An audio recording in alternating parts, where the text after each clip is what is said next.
Cheers, queers! What's on the big gay agenda today, Theora? Today, our number one agenda item is to continue talking about Willow, the TV show.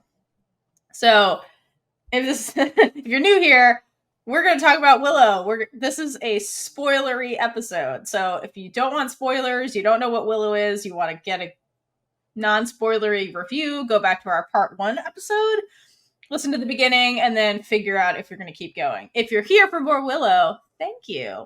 That's what we're talking about today. Woo!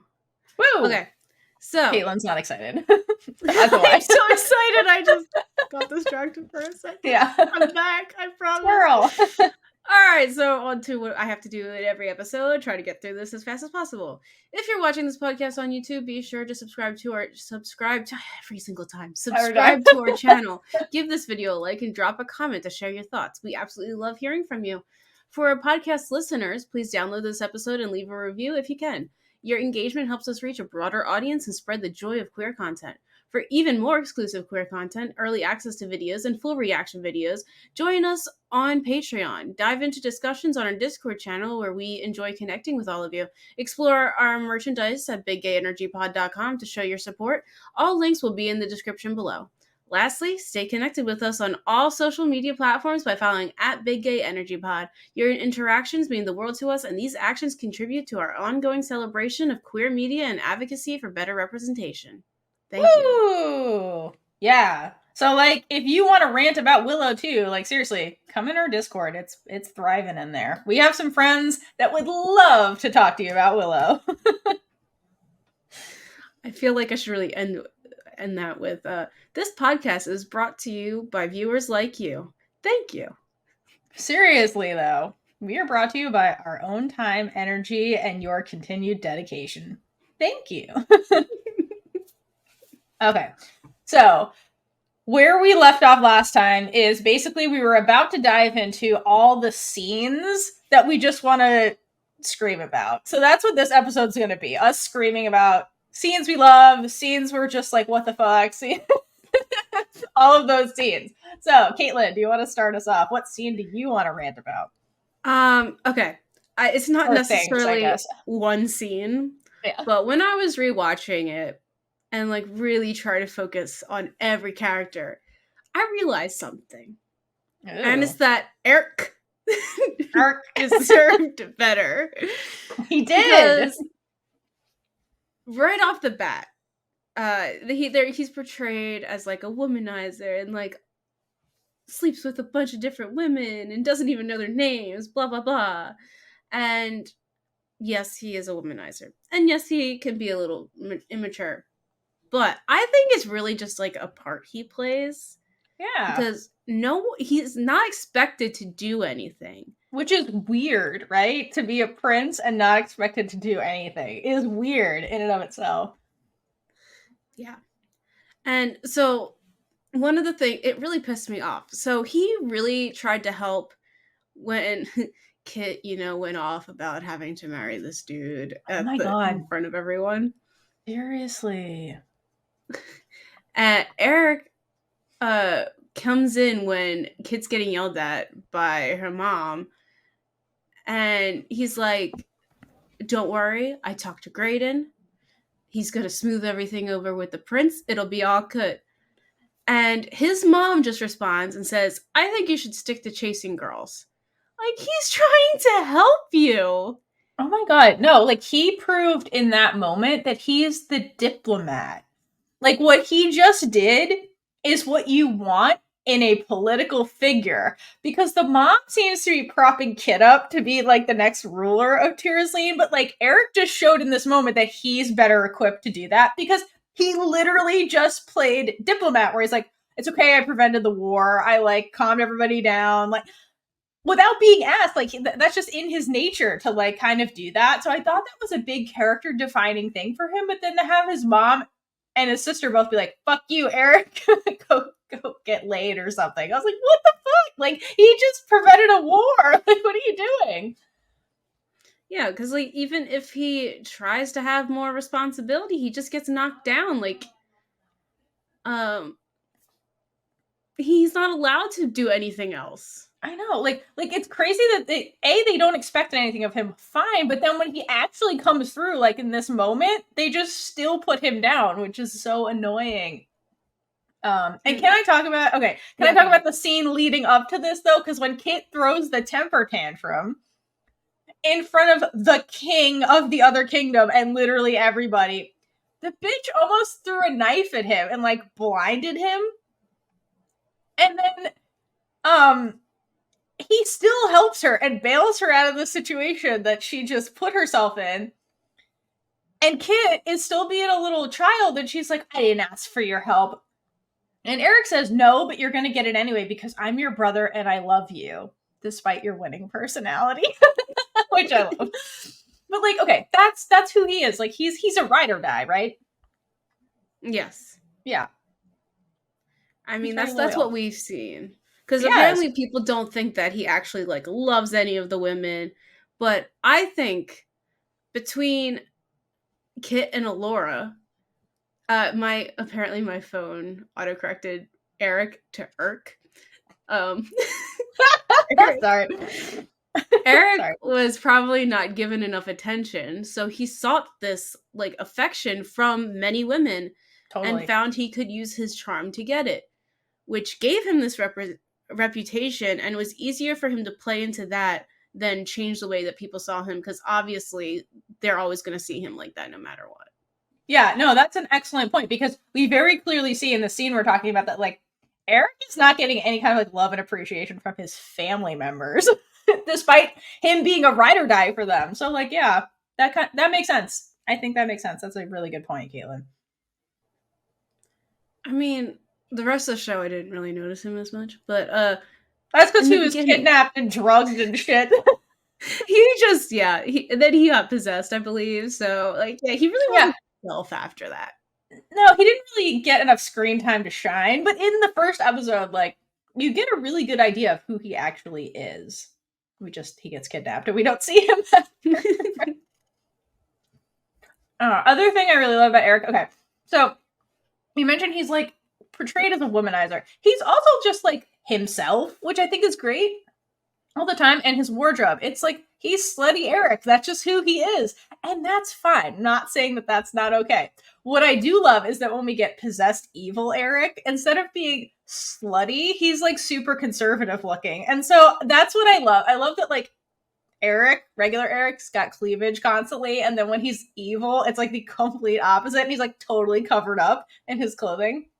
I love that, because usually it's the other way around, because the evil is portrayed as like, oh, they're loose morals and like seductresses or whatever, but like with Airk, it's the total opposite, which I fucking love about him. I think, and he wasn't even allowed to have his long hair anymore. Like, right, exactly. They cut his hair. Like he looks like really like a conservative man, and it's very funny that that's like 180 Airk versus like regular Airk is just like free love and that kind of person. So I love him as a character.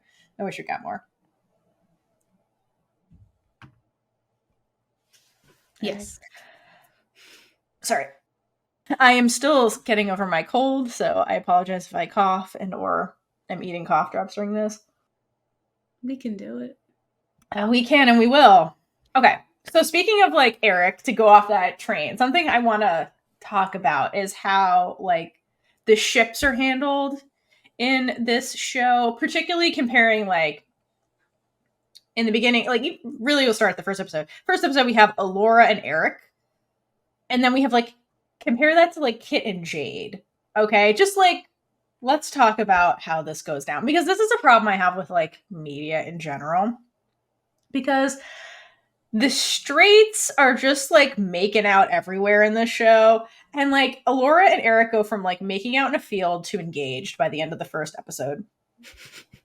So by the end, they're like, well, maybe we don't actually know each other, which all of that is valid. But like they get all the screen time where they're allowed to like make out and stuff. And meanwhile, Kit and Jade have like the slowest slow burn to ever slow burn, where they like don't even realize they like each other after they kiss, which is a whole nother rant. But like, I don't like that. I don't like the way like the gays and the straights don't get equal like making out time. Like, if you're gonna have characters making out on screen, like, make it equal. Why is it just like the straight people get to do that, and then like the gay people, like, they get 2 kisses and that's the end? Well, it wasn't what they do. They had a weird kiss. That is what we're gonna get into next, but like, okay, I just don't like the unequalness of it all. I mean, that is very fair. It's fair. But like, okay, to be fair, with Kit and Jade, it's more of a like, they have a foundational relationship, they communicate a bit more, versus like Allura and Airk are all over each other in the first episode, then they don't really talk, obviously, because Airk is kidnapped. And then at the end, Allura's like, I don't even know that I really like you. So like, I like that we get there with them, and it's like, hormones. Maybe when the hormones shut off, Allura could use her brain, because like, girl can't think what she got hormones. Let's be real. But, I mean, she does later on say, because he was nice to her, and that poor girl just doesn't know anyone to be nice to her. I mean, didn't you not just say that about Airk, too? So they have that in common, you know? They weren't hugged enough as children. That's the problem. They need more love. They need more love. But speaking of love, I think one of the biggest things we need to rant about is Kit and Jade's relationship, period. So, before we get to the kiss in the first episode, because before we get there, I have a hard time understanding what their relationship is, like, in the beginning, and like why we are where we are, because there's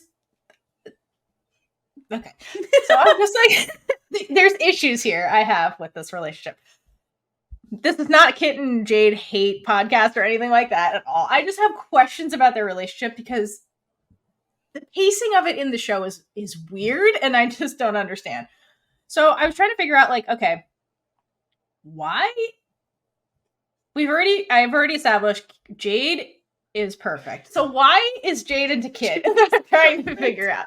So I think that one of the things that Jade is attracted to, and the reason that like she likes Kit so much, is that Kit has confidence, and confidence is very attractive.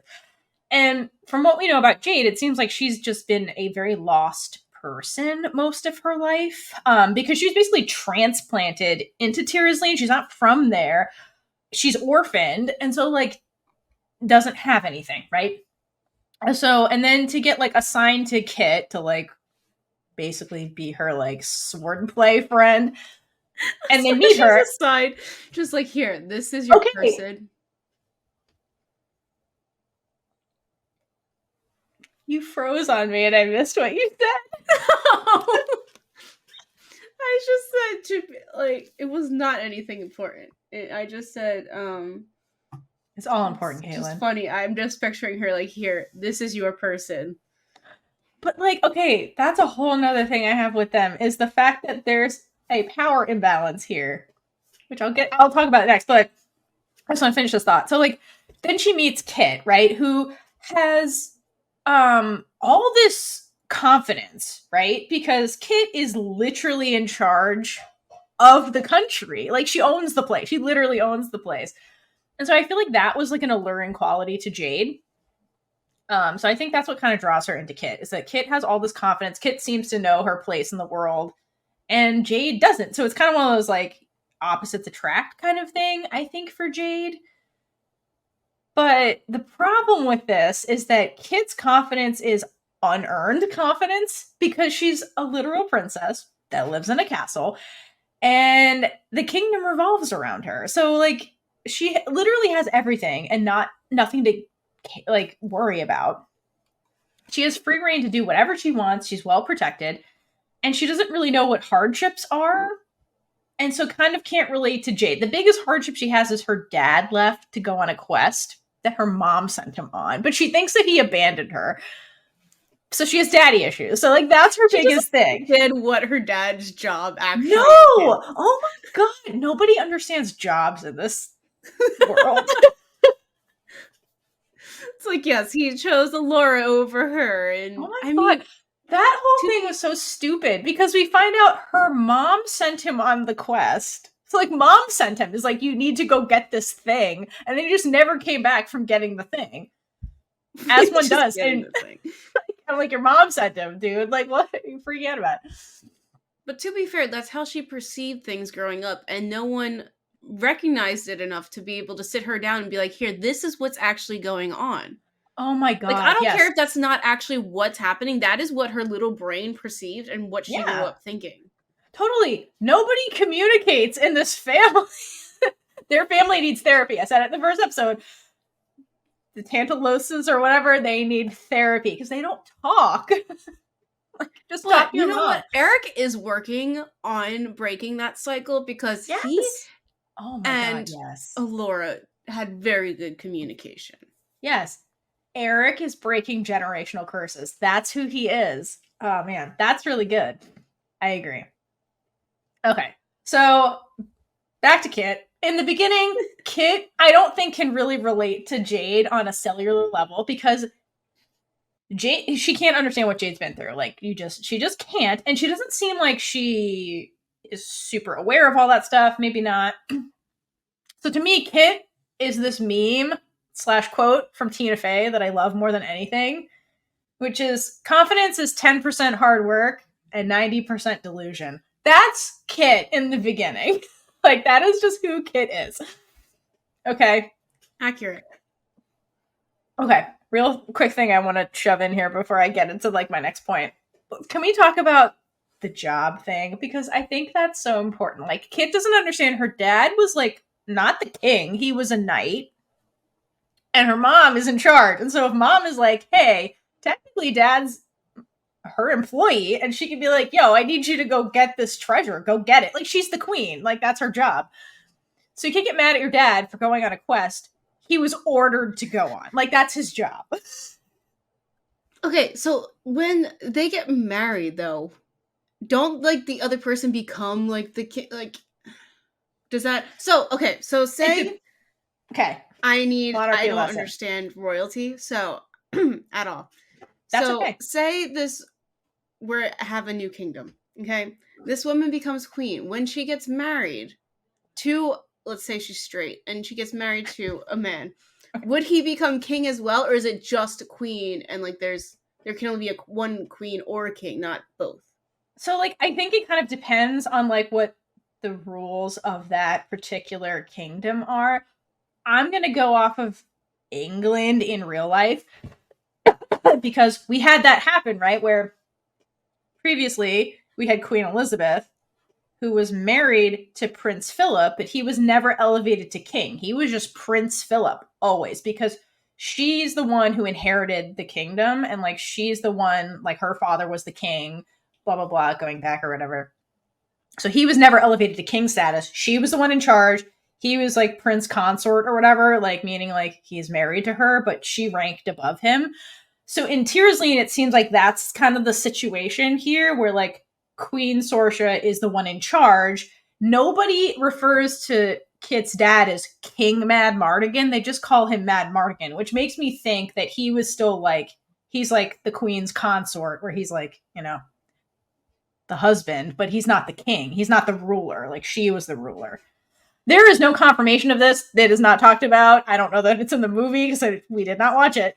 But that's my vibe from, like, the way people talk about him. Like, because why would you send the king on a quest? That's insane. If he's in charge of, like, the country behind the protective barrier, you wouldn't want him to leave because, like, he's in charge. There's no way they were putting that crazy man in charge of, like, the kingdom, too. You see, his name's Mad Mardigan. Come on now. Why didn't she send someone else?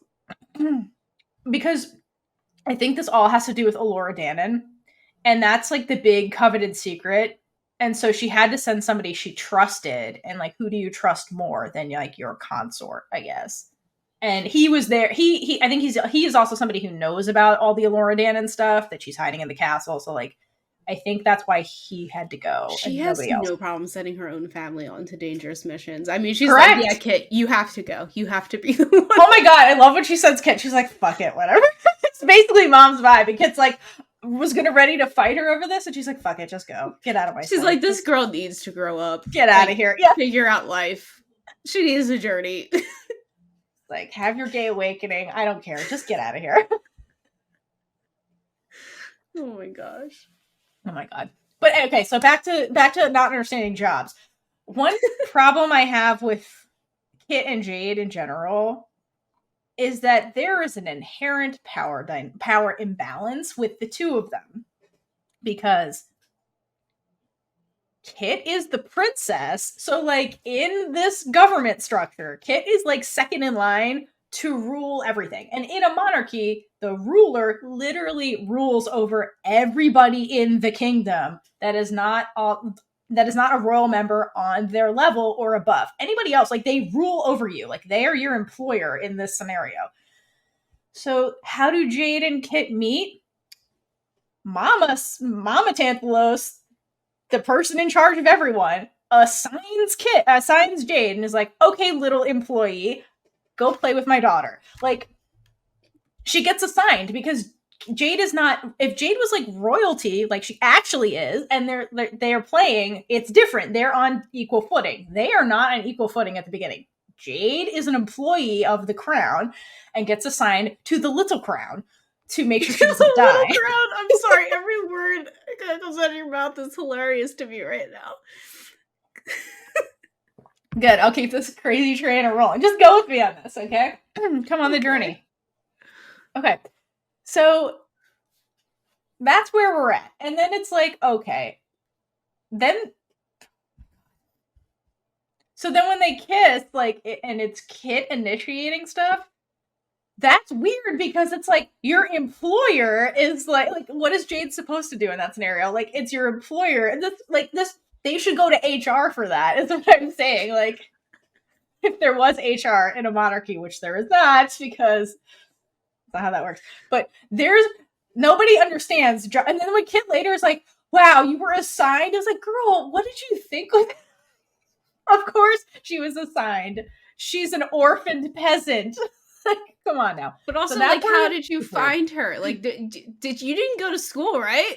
Did mom? Like you just made friends, right? Like, did mom set that up? And Kit was like, "Oh, look, like, how did that? Like, obviously, Sorcha had to be like, here's Jade, go play with swords. Like, how else did that happen? Was there a meet cute where Sorcha's like, no, Kit, well, if Kit knows I sent you, she'll be pissed because it's Kit. So we have to make a fake scenario where you like run into each other and then, or like, hey, you have a sword, I have a sword, let's play with swords. No, like mom assigned her to play. This sounds like it could be a Lifetime or Hallmark movie. For real. No, right. Mom set up a Lifetime movie so that they would meet, but she set them up because she ordered Jade to be her friend. The fact that Kit was bewildered by that is wild to me because I'm like, you live in a monarchy. How is this surprising? And Jade is training to beat.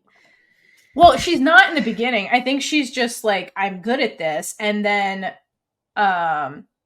Valentine notices she's good at this. And like, he kind of like low-key adopts her unofficially. And yeah, like, I figured that he was just her dad. Yeah. At this point. But in the beginning, I think Jade mentions like basically her mom gave her stable duty where she like, well, you can stay in the stable and like and sleep there, which she's still sleeping there in the beginning. Like when they have their kiss and like Jade I didn't pay attention to any of her backstory. Well, when Kit comes in there, like you hear horses and like you see she's in a stable, so she's still there. And so she got a job mucking stables basically. So she wasn't training to be a knight in the beginning. She was just like, Sorcha was trying to keep her close to the castle because she's a political hostage, basically. Which we find out later. Yes. So she's still doing that. And then, like, she became friends with Kit. They started sword fighting. And I think that's when, like, because the head of the guard is not going to let some rando be alone with the princess. He probably was watching them and noticed that Jade was good and was like, hey, let me, like, hone these skills for the both of you. And I think Jade probably just picked it up faster. And that's when he like really invested in her. And that's how she got on this track. I have a theory. Ooh, what is it? So Jade is in there brushing the horses, taking care of everything. And Sorcha's like telling Kit is getting so fed up with like Kit's running around. And like, I'm assuming that they're like mid children at this point. Oh yeah, for like 8. Yeah. And Kit is just pissing her off and annoying her so much that she's like, go play with your freaking horses. I got you a pony for a reason. Go on a ride. Run like, away just from get me. out of my eyesight. So Kit is just like lollygagging all to and like swinging her arms and goes to the stables. And then she sees this beautiful woman who's a 8-year-old Perfect child. Yeah. She's not a woman. Perfect girl. I don't know how to describe this because her Girl. child is weird. Oh, God.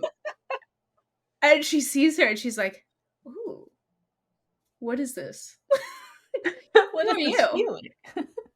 And like Kit's like trying to be like all royal and be like, I am important, trying to impress her, I guess.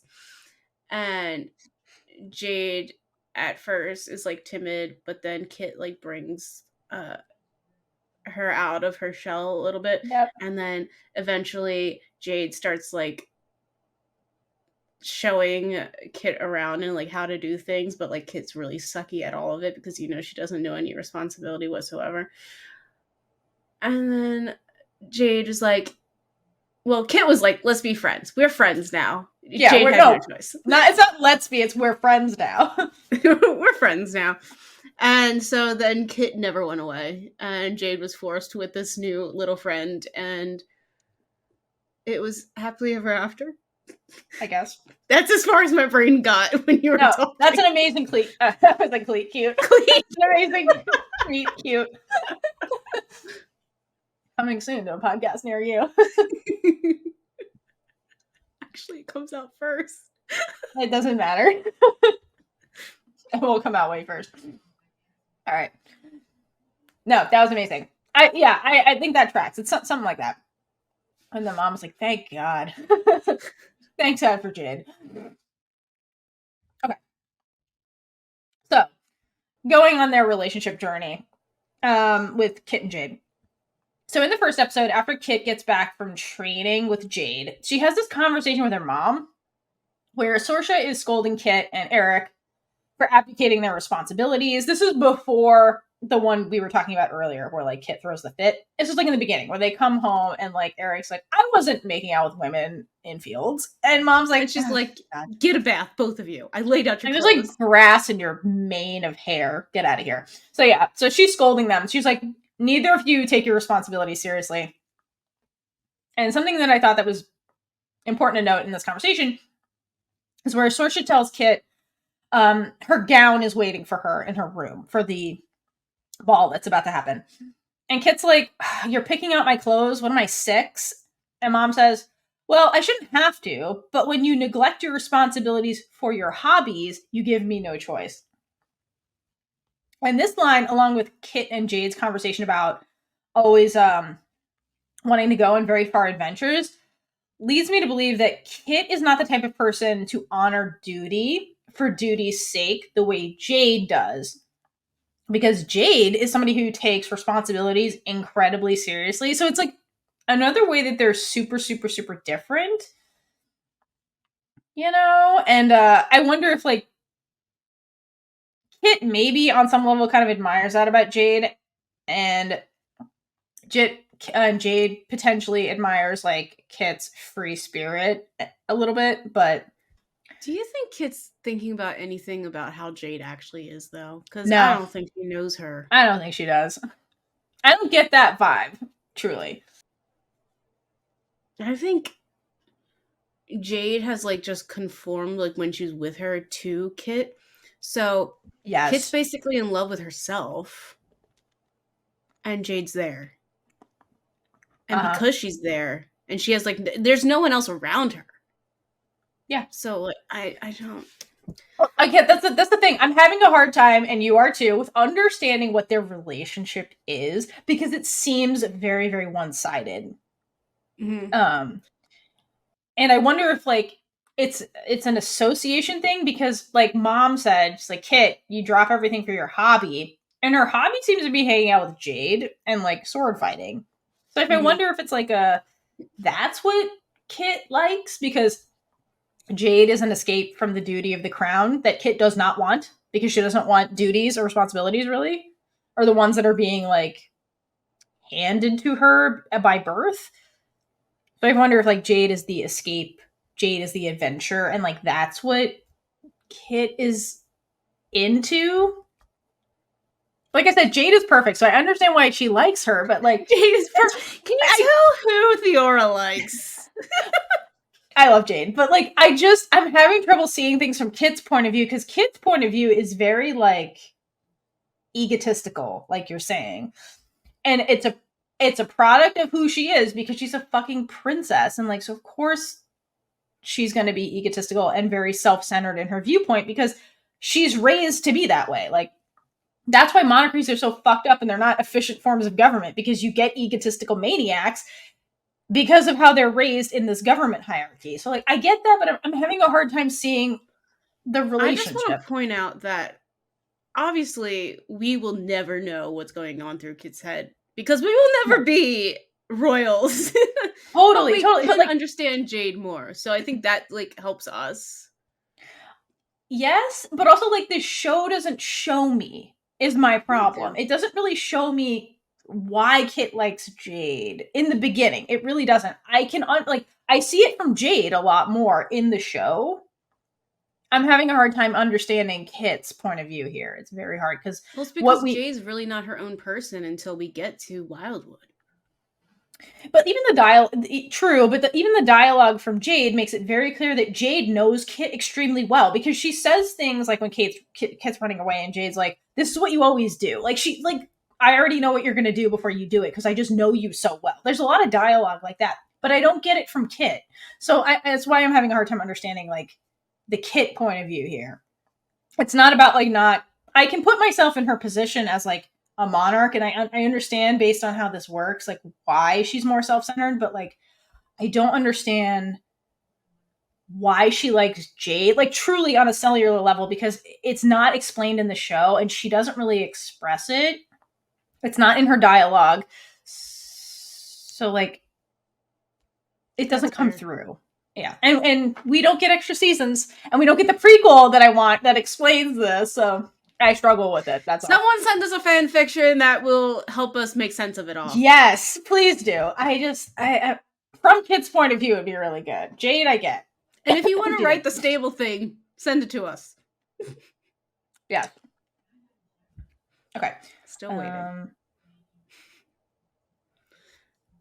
Did you say this part? Yeah.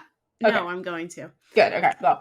Okay. So when I was watching it, so Jade was always in Kit's world in Tir Esleen, meaning Correct. She was catering towards Kit and always making sure that Kit was the priority. But once they actually leave it and they go on this quest, this is when Jade steps up, because now like she knows, like, I didn't know that she wasn't training. I thought she was just training with someone else, like with like a different type of people, and like then she got like promoted kind of to train with someone else.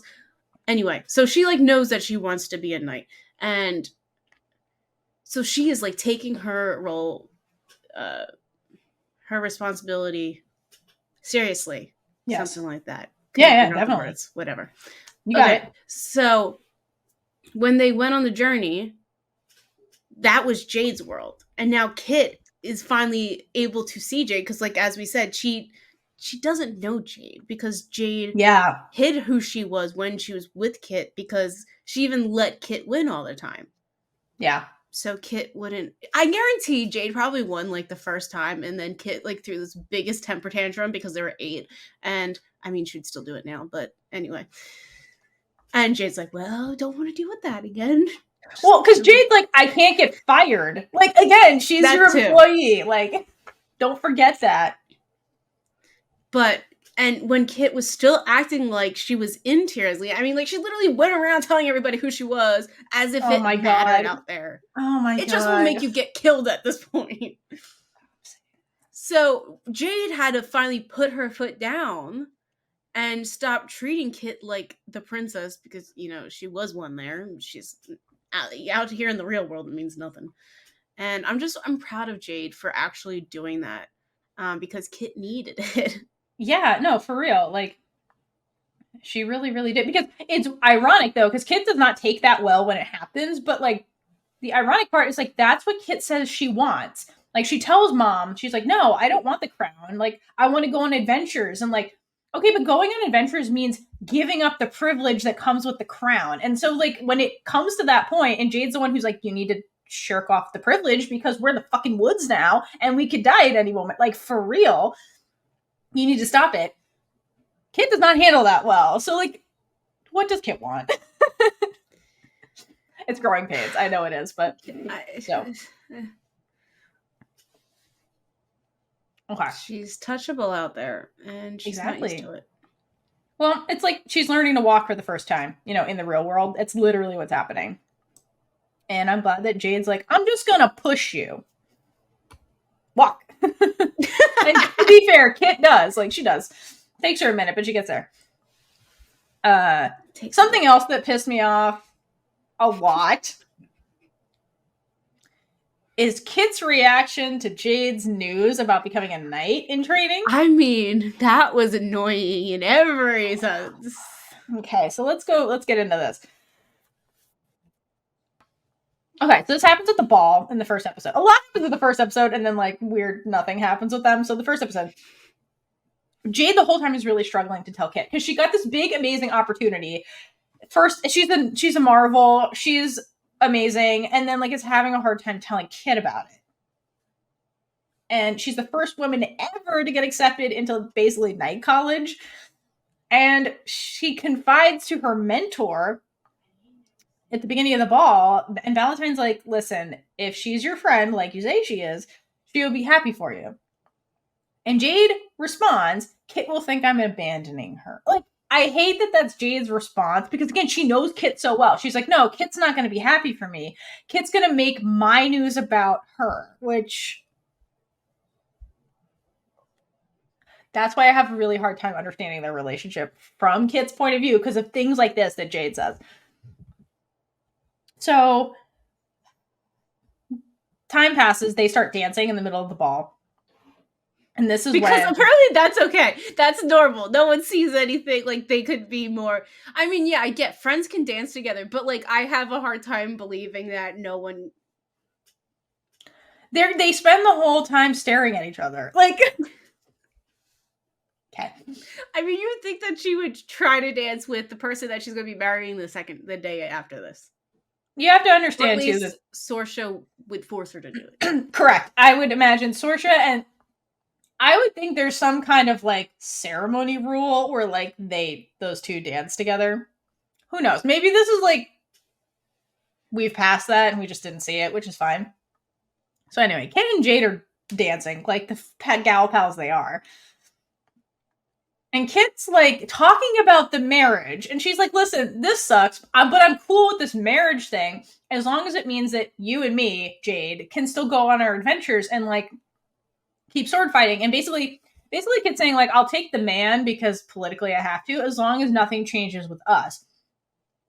Because that means more to me than the crown. As we've established, Kit wants to be in Fantasyland.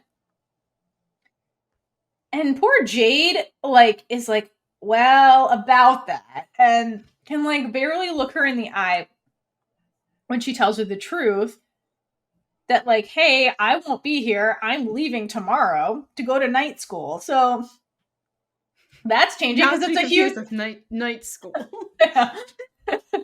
I'm being drafted into the knighthood. So, and it's a big deal because, like, Jade is not royalty in this scenario. You can't advance career-wise in a monarchy unless somebody, like, knights you or, like, gives you a title. So basically, she's getting life advancement. She's like, I have to take this because I am mucking stables and I don't want to do that forever. So Kit, who was, like, not happy about the arranged marriage thing. I mean, to be fair, who would be? Who would be? Yeah, exactly. Like, who would be? But she's, like, chill about it until Jade tells her this, and then she wants to flip tables everywhere. Because Jade just got an amazing career opportunity, and Kit doesn't know how to handle it. And this is when she... doesn't know how to handle much. No, but, like, this is when she throws the temper tantrum and almost blinds her brother for fun. And we've already went through Eric's point of view on this, which this was super fucked up. But her reaction is insane to like Jade having good news. And it sucks because she proved Jade right. And it proves that like Jade really does know Kit really well, and Kit does not know Jade because she makes it all about her when it's like Jade has amazing news that's like historic and all this kind of cool stuff. Like, yeah, it's like it's upsetting to be Kit in the scenario to like lose your quote best friend, but like this is an insanely amazing opportunity for Jade. Like, why she just immediately makes it about her. I mean, yeah, Kit's reaction pisses me off so much. So much. Like, you can't just be happy for your friend who okay, I thought she worked her whole life for this, but you know what? She sparred with you for her whole life for this. And she's literally the only female who has gotten this. Like, she is making huge history. She is changing things. Yes. And I just don't think that Kit realizes how lucky she is to have someone like Jade in her life. No, because, I don't think I do she does. That it started as a requirement for Jade. I mean, maybe. I still think like they became friends somehow. Yeah, no, I agree. Jade says it later. Jade is choosing to be there for her now. Yeah. And Kit's not giving her that same. No. Jade steps up constantly for Kit. And that's why I think that like, and Kit doesn't. And that's why I think like, maybe we are supposed to see this because Kit really needs to figure her shit out when it comes to relationships in general. Because she throws Airk under the bus, like that kind of stuff. I'm not going to get into it, but like she is able to see how other people feel, and we'll get that into part 3. But that's why things are confusing for me in my head in relationships. Continue. Yeah, but I think that the truth plum again for Kit, there's pre-truth plums and there's post-truth plums Kit. The truth plum is her big like all or nothing character change when she pivots. Because during that scene she has a conversation with Alora where Alora basically gives her advice about Jade. She's like, you basically need to like show her, is basically what she says in that conversation. Because Kit does not show Jade that she cares. I mean, sure, she's throwing a temper tantrum because Jade's leaving, because she's upset Jade's leaving, and that indicates she cares about Jade, but she's making it about her and not about Jade, and being like, I'm gonna miss you and shit like that. I'm gonna go blind Airk. Like, you know, what the fuck. Anyway, so let me like try and maim my brother, who I also care about. So Kit has a very weird way, an unhealthy way of showing she cares about people, is what I'm saying. And I agree with you in the fact that she doesn't, at this point, understand how lucky she is to have Jade. Because despite Jade basically explaining to Kit why she wants to go, later, when Kit is sneaking out of the palace, she has the audacity to ask Jade if she wants to come with her when she's leaving. And it's like, Jade is like, girl, what the fuck? I just explained to you how much this means to me, getting this opportunity to be a knight. And you're gonna like, you want to run away and throw it all away for me? And just, Kit is so oblivious to what Jade wants and Jade's needs in the beginning. And it's infuriating. And for me, in the beginning, it seems like a controlling, abusive relationship in the beginning, because it's very much what Kit wants, not really taking into account what Jade wants and what Jade needs. And like, that's why I struggle with their relationship in the beginning. I struggle with it the whole time. Sorry. It's okay. It's okay. And in that scene also, Jade like hits the point home where she basically says, if you were my friend, you wouldn't ask me to choose you over this. Like, yes. I've got no words. I know. I say all the words. It's okay. I have a lot of thoughts about them in the beginning because it doesn't make sense to me. And then we get to the thing that really doesn't make sense, which is their first kiss. Mm-hmm. Okay. What the fuck was this? Like, what the fuck was this kiss? I will. Let me explain. Please, what happened. set the scene. Do it. Okay. So Jade is sleeping peacefully, dreaming of becoming a knight. Mm-hmm. And At Kit night. actually being there to support her when she gets knighted. Because only in her dreams, right? Then, so Kit sneaks in with a hood on, naturally, Of course. and doesn't wake her up.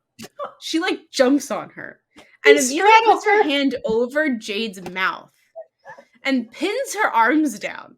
Like, I'm sorry, but if someone did that to me when I was dead asleep, I don't think I would react well either. The panic you would feel and the anxiety. Like, it's not fun to be jump scared awake. To be strangle awake? Like, she's suffocating her a little bit. Oh my god. Also, Jade, they need to teach you in night college that if somebody does this, you need to, like, kill them immediately. Like, her reflexes are not there At for least, being a knight. like, throw them off and, like, Yes! get up and be prepared. Anyway. Oh my god. And then, okay. So, here's the scene. So we have Kit straddling Jade, who's, like, just woken up for a dream. And it's like, what the fuck is happening? Kit goes on and explains her master plan that she's like, yeah, I don't want the crown. I'm just gonna, whatever I need, it's past the barrier. It's an adventure. I need to get the fuck out of here. So I'm leaving. Cool. And then kisses Jade. And, like, the problem I have with this is not that we have women kissing in the first episode of a Disney show. That's incredible. I don't understand why they're kissing, because if you look at their faces, like, before or like after this happens, Kit's all smiles, and Jade's face is like, what the fuck just happened? So, like, was this their first kiss? I was trying to figure out if it was their first kiss, because, like, it makes no sense. Like, Kit looks like she's done this all her life, right? And Jade looks terrified and like, what the heck just happened? Right. Right. I did read that. I believe Ruby Cruz plays Kit, yeah, that's Kit. Okay, so she said that it was their first kiss, and I don't get it. I don't get it. Okay. And then, then it never happens. But that we'll get into that later. Yes, okay. That's the other weird part. Okay, yes, but let's, in the moment. Okay, Jade reacts appropriately to, this was a first kiss and it was spontaneous.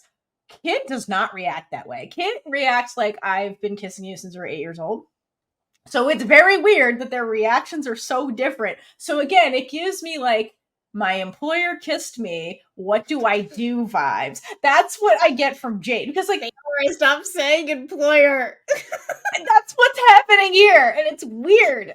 So it's weird on the surface. And then their reactions are opposite, which makes it weird again. And again, from Kit's point of view, what does she think is happening? Does she think they're, like, romantic friends? Like, it's just... Kit needs consent. Right. It, like, this doesn't seem consensual. Like, it's just weird. And then, to add on to what you were saying, then the two of them act like this kiss never happened, because later in the woods, Jade confesses she loves Kit, and she's like, I'm gonna kiss you in 10 seconds unless you don't want that. And I'm like, it's like they forgot this happened. And so, like, did the writers add the kiss later? Like, was this kiss... They were just like, they already started filming, and then they're like, fuck, and then they went back and put this in there, because that's what it kind of feels. It feels out of place to me.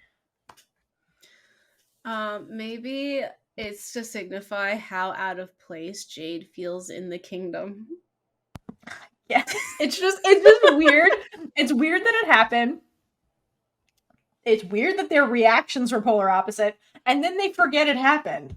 So the whole thing is just very weird. Like, I almost wish they didn't kiss here and it was just in episode 5, like, after Kit does the truth bombs and has her revelation, but, like, this was very weird and I can't get over it.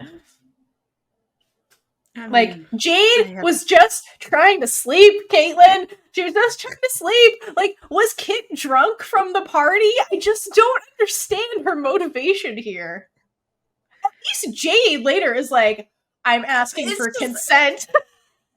The whole thing is, like, it's just the fact that they forget about this and don't acknowledge it is the confusing part. Yes. No, exactly. That is the most confusing part, is they forget about it. Like okay. I don't understand. Like, they have amnesia about this moment. Like, it's not. No, never. Do they even say, like, are we going to talk about it? No, they never talk about this or hint that they need to talk about this. They just keep doing the weird, like Jade does, like, the longing glances stuff. They never have a conversation or a conversation that they need to have a conversation. That's why, like, it feels like this got written into the show later. Because it's just, they forget. It's very weird. It's weird. And it's weird that Kit does this, does not ask for consent, but later Jade does. It's just weird. I can't with this. Someone explain it to us. Someone explain this to me, because it feels like they wrote this in later. Anyway. During this really confusing scene, Kit mentions her motivations for running away so that she can seek what she wants, which is, she believes, again, out there beyond the barrier, Kaitlynn. Beyond the sea. So, yeah, so to, like, think about this a little bit from Kit's point of view, I get the sense that maybe Kit is very lost in her own way. Like, despite being in the castle, protected, literally living in a magical bubble, I think that she's very lost, and feels trapped in her role as princess. Like, she basically got into the shouting match with her mom in, like, the prior scene, just about this. So to me, she's the type of character that has to run from something to be found a little bit. Because she does find her way on the quest, right? When she's out of the bubble. So maybe Kit really doesn't know who she is at this point in the story also, and that's what she's seeking by running from the crown, I guess. I never really understood Kit. She's a complicated being in that brain of hers.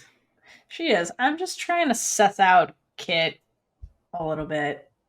That's what I got. Thank you. You're welcome. Appreciate your work. All right. Back to Jade. Okay. Yes, because Jade goes through it in this series. She sure does. That's why I think Jade's the best character, because her storyline is just fascinating. I do like Jade. I think Allura goes through some shit too, because, she's just thrusted into this world. But anyway, we're on Jade right now. Yes, we are. So we mentioned that Valentine is basically Jade's dad at this point. Yeah, he's her, like, adopted dad, basically. Yeah. Or at least mentor person. She's her father figure. Because she has a father that becomes important, but, like, he's the father figure she grew up with, basically. Yeah, because this poor girl, I don't know, what age was she taken? Oh, God. I think she was, like, 4 or something. I can't remember. It might be in the notes later, but she was a child. Not a teenager, a child. Hold on. You remember that math we had to do in the reaction video? No. It was like 200 moons since she was taken, but, like, and it was like 16 point something years. Yeah, so, but she's 4 because she was, like, between but she had to have been, like, able to talk because she would, like, count the stars.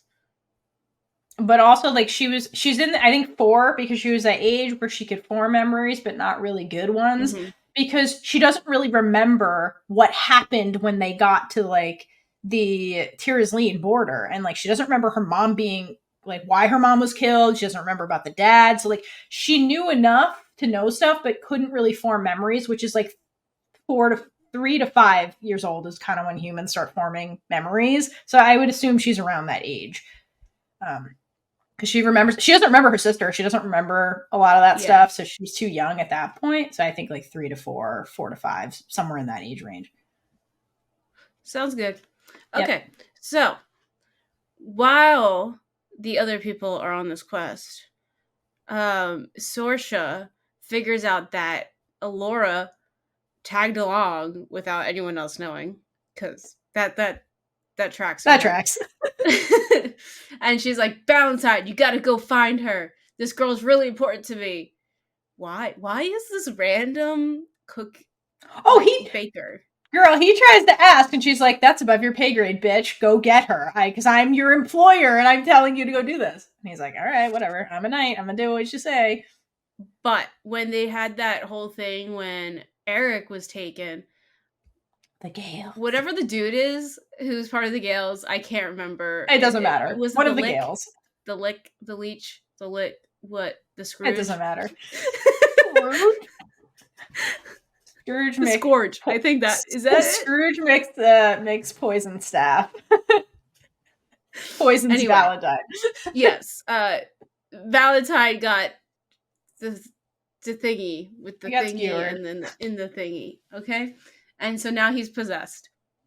By basically he gets this like poison, and like you keep seeing like black running through his veins to indicate that he's got the Gale poison. And so that's the possession that happens. And he conveniently gets sent on a quest to get Allura as a possessed person. So that's fun. Yeah. So Valentine is like doing that with his guard, like 3 guys or whatever. And they end up meeting up with the Fellowship in the woods when they get to like, I guess, I don't know. I forget. They already have Willow at this point, and they're just on their way. Sorry, my dog was making noise. No, they didn't make it to Tanthamore yet. No, I don't think so. It's like one of their travel points. And Allura is trying to get the mulberry bush or whatever to grow, and she gets frustrated, and then I forget what it is, and then Heckleberry or whatever, and she gets abducted by Valentine, basically. And Valentine literally has the bitch knocked out, tied to a horse, and Jade finds him and is like, what you doing? And so I think it's really sad for Jade because she's in this position where she's like trusted by the queen, as any knight would be, Sorceress words. And then she gets into the scenario where her mentor is acting shady as fuck. And I think it's a real testament to Jade's character that in this moment, she trusts her instincts more than just the fact that, okay, well, he's my boss and like, he's my mentor and I owe him everything. And if he says this is okay, then it must be okay. She really stands her ground. And she's like, no, this is wrong and you're acting weird. And that takes a lot of courage. Like, because Jade's body language, the way she talks, she's clearly like very uncomfortable in the scenario because it's an uncomfortable scenario. And she, like, again, easily could have just turned a blind eye to this. Or, like, believe when he tells her, oh, the queen asked me to get Allura. Because that's technically true. The queen did ask that. But the way he's behaving, like, Jade knows something's off. And so I like that she just had the courage to stand her ground and, like, really call him out in this moment. Because that's huge. This is a very weird scenario for her to be in. And she's just like, nope, I'm gonna do this. I mean, the minute she gets out of Theora's lane, like, she becomes a knight. Yes, I know, which is crazy because she was supposed to go into training, not, like, become one immediately. And she just owns the role and, like, is natural at it. Like, truly. Side note, though, during this scene. So eventually the Fellowship finds out, and amazing things happen. First, Boorman is late to the confronting of Valentine, and I love when he skitters down. He's like, somebody recap everything I missed. And they did it just so they could play that first in the next episode. I know. It's perfect promo material. He's hilarious. But my favorite line ever in the show is when the dog whittler, the Nelwyn, whips out his knives, and they're trying to explain what's going on about Valentine. And he's like, I don't give a mule's soft wispy bits who he served. What a fucking line. But he has 2 tiny knives, and I'm just trying to figure out how he will fight with them. Oh, he fights. You see him fighting. He just gets around people and stabs them and shit. But that line, mule's soft wispy bits, is just fucking hilarious. What a fucking line. I had to point that out because I think it's funny. I don't get it. Okay, Kaitlynn, it's a Disney show, so they can't use swear words, so they have to get creative with how they use swear words. Huh? They're not allowed to say, I don't give a rat's ass.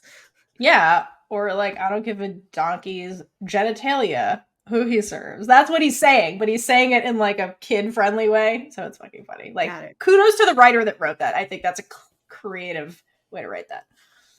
So I think it's funny. Got it now. Okay, thank you. You're welcome. Okay, so somehow it becomes nighttime. I don't understand time in this show. No. Because I really don't know how we get to night. But since Here we are. Valentine is possessed, I don't know how we get here, but Jade is somehow alone with him.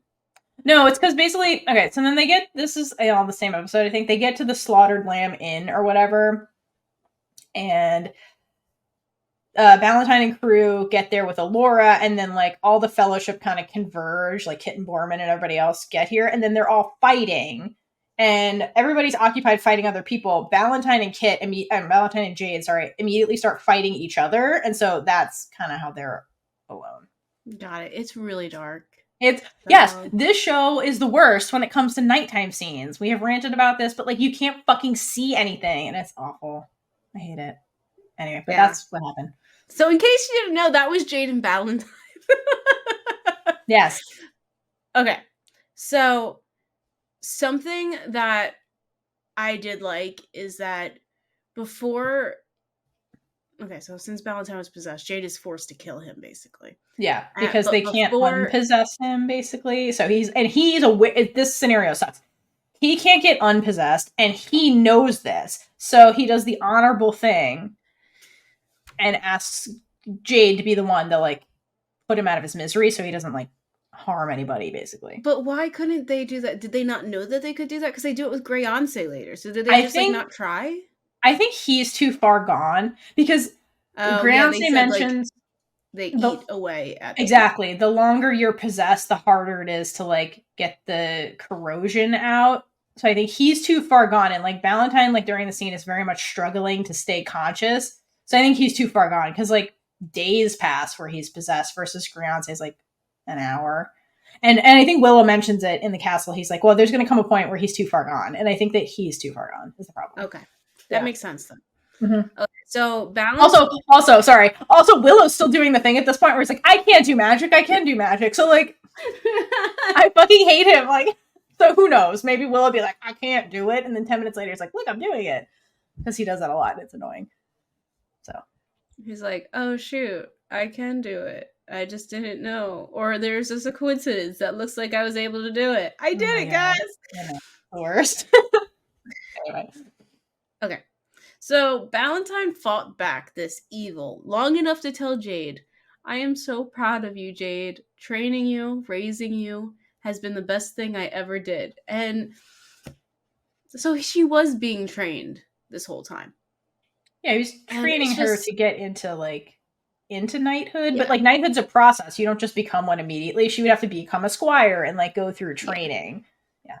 Well, she better get the highest ranking now at this point. I think when the World War is happening, all protocols go out the window, and they're just like, we need bodies who can fight. You can be whatever you want. Yeah, she'll probably get, like, knighted very quickly, because, like, they're in, like, wartime now. Different. But anyway, I'm very happy that Jade got to hear this. And, I mean, it probably made having to kill him right after that a lot harder. But... You think? I love you. Kill me. Oh my gosh, you froze for me, and the picture is hilarious. Oh my god. But anyway. So,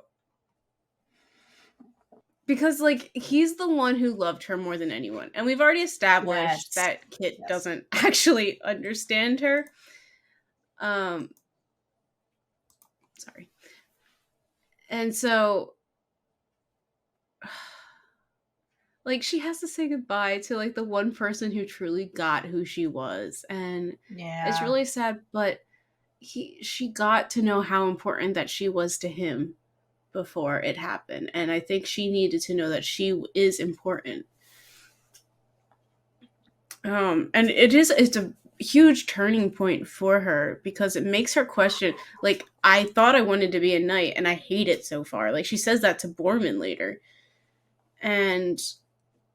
it also, I mean, I'm assuming that killing someone definitely makes you question what you're doing and who you are. That and like it. More importantly, who she was killing, because Boorman says it to Kit when they're in this situation with Grance, and Kit's like, well, we saw what happened with Valentine. Somebody's going to have to kill him because, you know, he's possessed and we can't save Grance. Boorman's like, yeah, you should do it though, Kit. And the Kit's like, I can do it. And he's like, no, you can't. Like, it's one thing to kill somebody who's trying to kill you because it's one thing to kill in self-defense, and the whole other thing to kill somebody who isn't trying to kill you back, which is what Jade did. She killed somebody who was not attacking her, because they killed a bunch of, like, you know, possessed people before they got to the Valentine scene. That wasn't the issue. The issue was I had to kill somebody who wasn't trying to attack me. Like, that's different.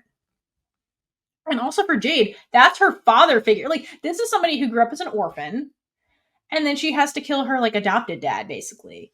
Like, that makes it so much worse than just, like, killing a defenseless person. For, like, the bigger... Again, she wasn't just on a murder rampage being like, woo! She was doing this because if he lived, he would kill more people. So it's, like, for the greater good kind of thing, which is something knights are expected to do. But for Jade, it's, like, 10 times harder because, like, he was her, like, adopted dad, basically. So to have to kill that person is a million times worse.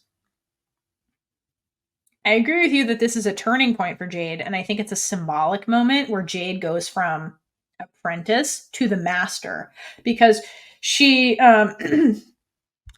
later she's cleaning the sword, and that's when Kit's, like, trying to, like, be like, are you okay? For, like, the first time. And it's like, are you okay? Because that was the worst.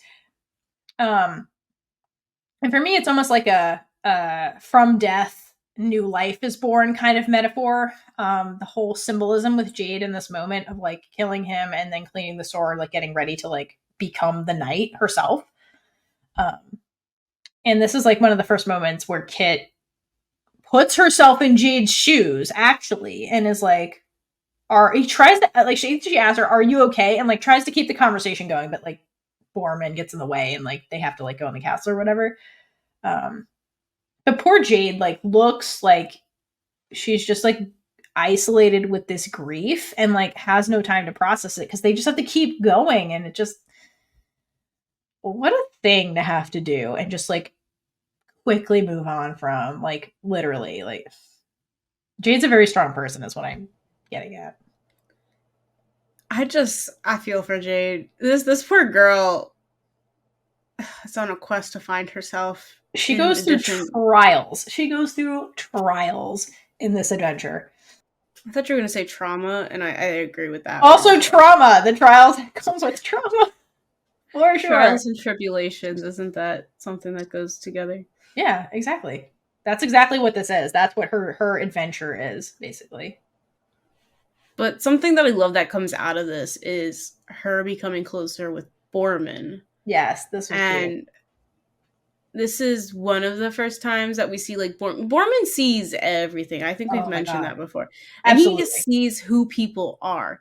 And he'll make jokes, but that's just so... Because, like, the whole world is very heavy.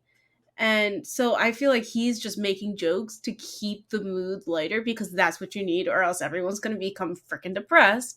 Yes. And not be able to do their jobs. He's like the therapist. But, like, a terrible therapist who wants to kiss everyone. Yeah, exactly. Sometimes you need that therapy. He's unconventional. He's a sex therapist. He's a sex therapist. Big Swiss part 2 with Boorman. That would be amazing.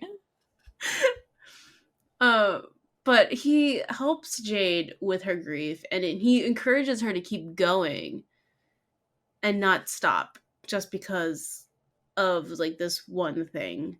I mean, it's really hard for her, and he sees how hard it is. Like, he knows himself, because he explained, like, it's one thing, like you said earlier, that it's to kill someone who's attacking to you, and it's another to kill someone who isn't. Yeah. And I'm assuming he's had to do that before. Oh, yeah. So he's the only one who can understand her. And this bond, you never see it coming, but it's so sweet. And it ends with Jade just, like, giving Boorman the biggest hug because that's what she needed to hear. And she Kit did try to talk to her. I thought she didn't at first, but she did. She tried multiple times, but Jade knew that Kit didn't understand her, and she could never understand. So she's like, I don't want to have to make you feel better about yourself. And she needed to focus on herself. So I think that's why she never actually opened up to Kit about it. Yeah, and I think that has always been their relationship, probably. If something was really, really bothering Jade, she probably just hid it and then grieved or processed it on her own. And so she's probably used to that. So that have Kit like start to do the 180 and basically be like, no, like I want to know about you and make sure you're okay. She probably didn't really know how to handle that either. And like you said, was probably like, yeah, you're just going to make this about you. I'm just going to go hide and deal with this. So yeah, I like that you brought up that Boorman is the one that really gets to her, because really, like, he was a squire, so he was a knight in training. So likely, like you said, he has gone through all of the trials already on the road to be a knight. So yeah, he is the person that can definitely mentor Jade and then like relate to her, because he's has the similar experience, and he's magnificent at reading people. All right, so after that whole thing happens, after they save Riance, they end up back like in the woods or whatever. There's a part where Kit finally, we've talked about it, but where Kit finally learns the fact that like the castle isn't real life, and she actually can't take care of herself. So actually, no, I think this happened before the it doesn't matter anyway. So after like they're on the fellowship's like on their way to wherever, and at this point they have the Nelwyns and they're in the wagon. The wagon breaks, and instead of actually helping, Kit huffs off to go get water. Because the whole time they're like trying to deal with the Allura stuff, Kit is mad that she's like, we're wasting time getting to Airk. But like, girl, you on your own are not equipped to go get him. You need all these people and you need to work as a team and learn to do that. So she struggles. So instead of helping, she huffs off and she's like, I'm going to get water. So Jade follows her to confront her about it. And okay, so this scene actually, so this happens in between the other discussion. This happens in between Jade's first confrontation with evil Valentine and like the very last one, basically. So they get into this argument where, again, Kit is mad because this is wasting time on the quest to get Airk. But she's also low-key mad that Jade, quote, hesitated and didn't kill Valentine from their first interaction. Because after Jade bravely confronts Valentine and draws her sword, a whole fight ensues with the whole fellowship, not just Jade, and like Valentine and his like possessed goons. And Jade very correctly points out, she's like, I was saving your ass during that fight, and like, here's the proof, if you're watching on YouTube, that Kit gets her ass kicked and she's literally on the ground and about to get knifed to death, and Jade knifed to death. Jade stops that from happening. So Kit is in the land of delusion at the beginning, is all I'm saying. But because she can't let this go, she's like, that didn't happen because every time we spar, I always kicked your ass. And that's when the truth comes out that Jade's like, yeah, about that. So I was ordered. Jade's sick of the bullshit. Jade's sick of the bullshit. She's like, I was ordered by your mother to train with you. So like, naturally, she's gonna let the princess win because she's the fucking princess. And like, her goal was to make sure Kit didn't hurt herself with swords. But like you mentioned earlier, like Jade does admit, she's like, so like Kit's like, oh, so you were like basically ordered to be my friend? Yes. But Jade's like, yeah, that's how it started because your mom's literally in charge. I can't say no. But she's like, over time, like our one-on-one sessions became fun.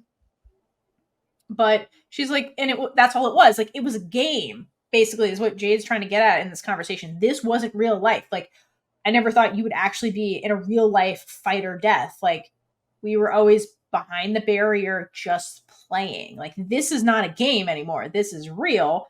And I never thought you'd be in this scenario because the queen doesn't go out on quests, the knights do.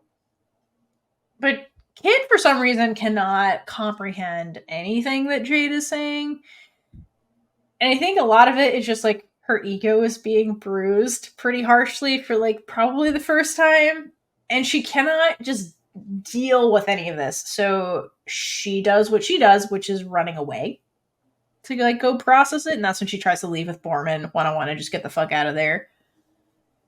So yeah, it's just Kit has a really hard time facing reality for what it is, I think, versus Jade has lived in the real world and she's like, yeah, about that, Kit. Kit is Kit. Kit is Kit. And Jade is Jade. And Jade is great. And so another scene where they both get called out that I find really, really funny is when they're in the castle and they're in Kit's grandma's haunted fucking mansion, basically. And they end up in the storage room, like Kit and Jade, through magical meddling, basically. Kit's like, I went through the stairs and you went through the door. I don't understand this, but whatever, we're both here. And then they hear pounding, so they're like, fuck. So they like barricade the door, basically. And they're trying to be all tough and shit. And then Boorman's like, yeah, it's me. You need to let me the fuck in, because this place is fucking haunted. Help me.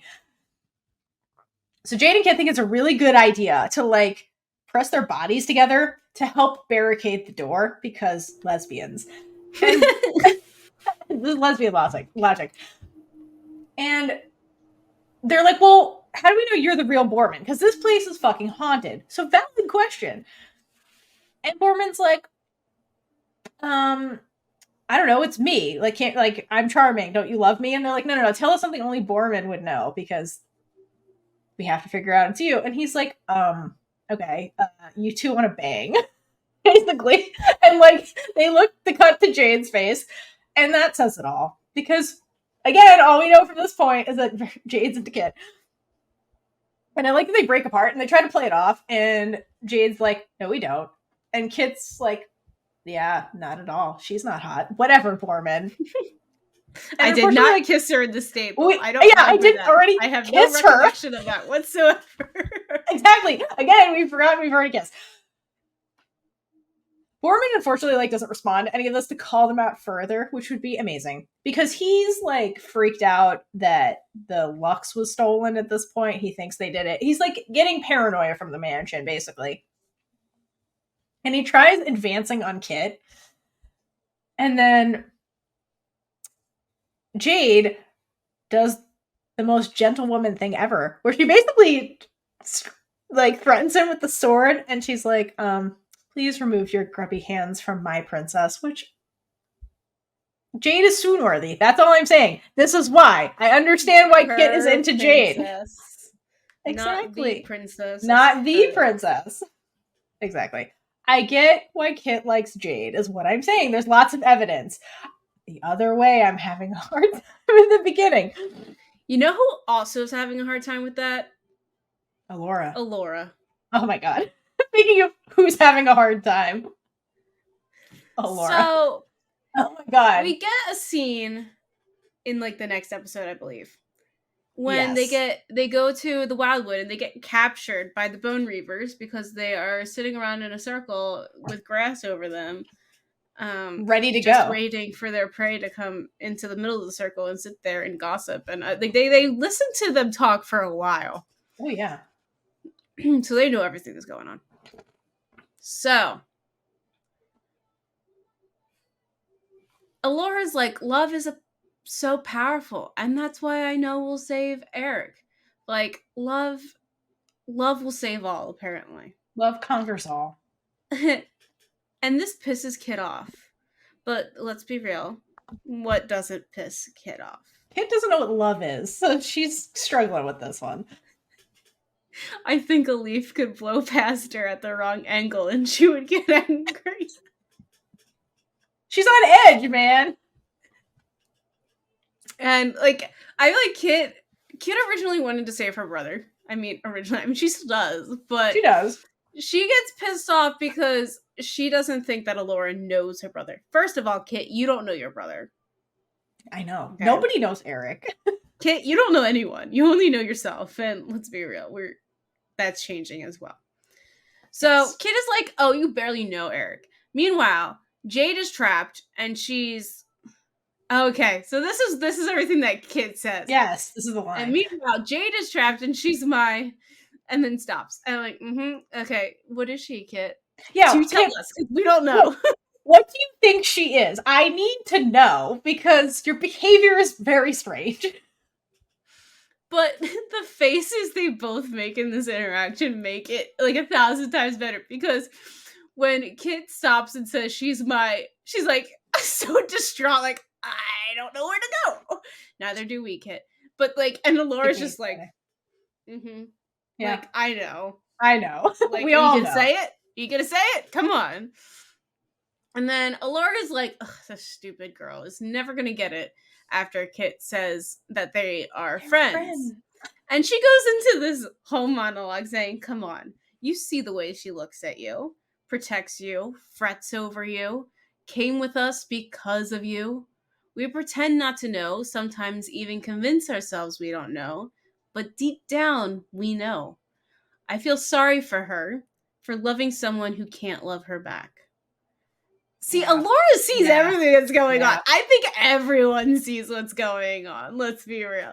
The only people who don't are, you know what? I think even Jade sees it. Kit's the only person that doesn't see it. It's just Kit. Exactly. It's only Kit. That's what makes it very weird. Yes. But this is the slap in the face that we have been, like, if you watch the reaction videos, it's just like, I'm screaming, can someone slap her? Yes, this is the verbal slap that Kit needs to, like, get your head out of your ass, Kit. Is basically what Alora is saying.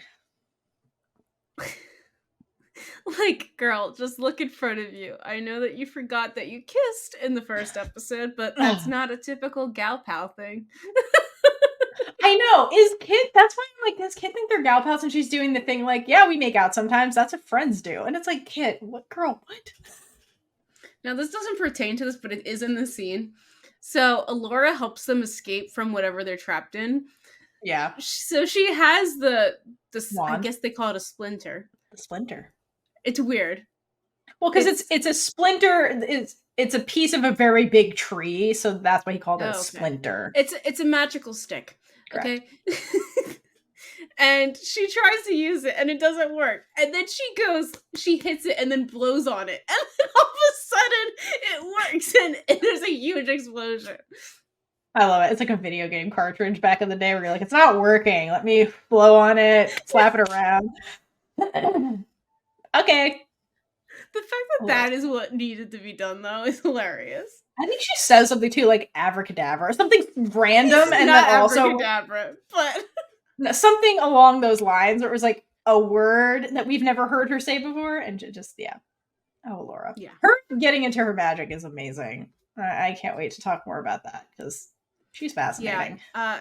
This is the end of our part 2 of Willow. Next time we get to talk more about Jade's backstory. We get more into her. Talk more about Alora's arc and a budding relationship that comes at the very end that I changed the way that Theora watches the show. No, and it led to many theories about what if we got season 2 and 3, because we're going to talk about that as well. Yeah. So, but if you made it this far in the episode, we want to know. I'm going to give you a secret word that we want to challenge you to use in a comment or a podcast review. Those definitely a podcast review without looking up the spelling. Today's secret word is Chimerian Curus. Good luck. Yes. Good luck. May the odds be ever in your favor. Wrong world.